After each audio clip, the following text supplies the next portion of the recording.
आदरणीय दर्शक महानुभावहरू, तपाईहरुलाई स्वागत छ गुरुजीसँग 1 मिनेट च्यानलमा। आउँदै गरेको नाग पञ्चमीको हजुरलाई धेरै धेरै शुभकामना छ।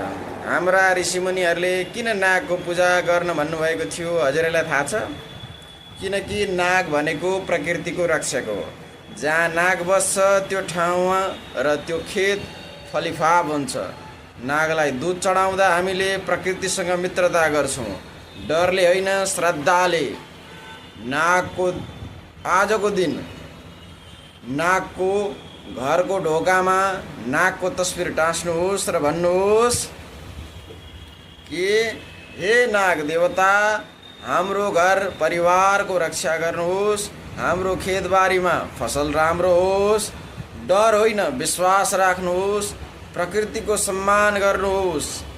हजुरहरू सबैजनालाई आउँदै गरेको नाग पञ्चमीको धेरै धेरै शुभकामना छ।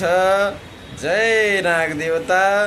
यो भिडियो सम्पूर्ण साथीहरूलाई सेयर गर्नुहोस्।